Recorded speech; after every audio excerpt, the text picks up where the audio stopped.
Well, boys and girls, welcome back to an especially messy episode of Paul's Messy Bench Models. Today, I've got for you the Grouchmobile. Realized I haven't put up a video, or especially a car video, in a while.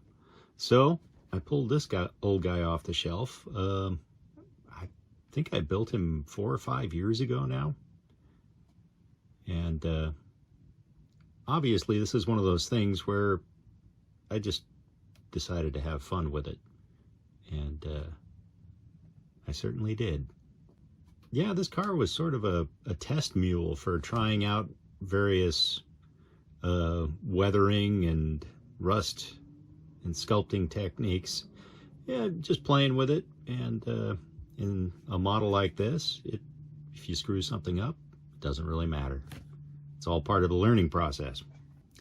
So I think this was the first thing that I ever tried hairspray chipping on to get the rust to show through the paint. And I was basically trying to use all sorts of techniques that I could think of on various materials and scrap pieces and sculpting odd things out of two-part epoxy. Basically, it's just a skill building experiment and experimenting with new materials and techniques. The kit itself is the Revell 1959 Chevy Impala convertible, and I remember it being a really nice kit before I screwed it up. Very nice detailed engine that you can't see anymore because I glued the hood down. It seemed like everything fit pretty well. The underside is really well detailed. The kit does not come with the steel wheels. I think your only option is to use the hubcaps. And these wheels I put on are not quite right. There's 6 lug nuts and there should only be 5, but what the heck, doesn't really matter. So Oscar himself, he's made of wire and wood and dryer lint. You know, just experimenting.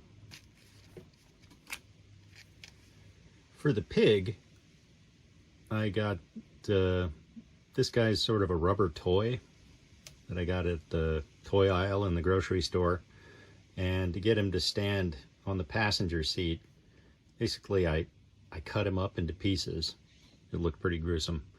And I reoriented his body so that it looked like he was rearing up onto the door. And then filled in the gaps with two-part epoxy and sort of sculpted it. And I repainted him and got some filth on him and gave him a nice shiny pink nose. That was a lot of fun. I also tried sculpting details out of two-part epoxy. So he's got a sock for a windshield wiper, and there's a pair of tighty whities on the dashboard. Why not? And I sculpted a duffel bag, which looks like it's come unglued. Oh well.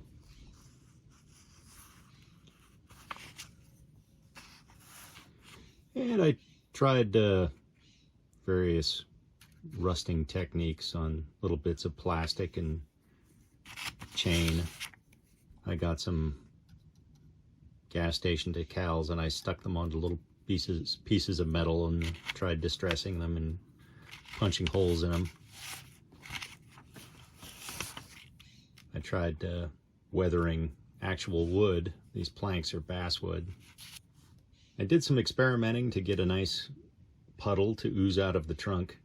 Originally I tried making my puddle out of white glue and green paint to dye it. And it worked for a while, but after time it started shriveling up and it wouldn't lie flat. So this is actually a piece of clear plastic with the edges rounded over and then painted with thick layers of clear in various green slimy colors. And it's dripping down on pieces of fishing line that are drilled through the bottom of the car and down through the plastic of the puddle. And then the fishing line strands were covered up with clear part cement to build up some thickness and volume. I sculpted a banana peel out of 2-part epoxy, stuck that on there. I made myself a loaf of bread with moldy spots. The kit suspension doesn't normally ride that low. I cut huge chunks out of the springs to get the back end to sag down like that. Well, I hope you had as much fun looking at this as I made making it. I doubt it, but whatever. Yeah, this is a fun kind of project if you find yourself in a rut and, you know, scared of experimenting on something that you want to look nice or look good. You know, experiment on something that the worse it looks, the better it is. So, go out there and have fun. Thanks for watching. We'll see you next time.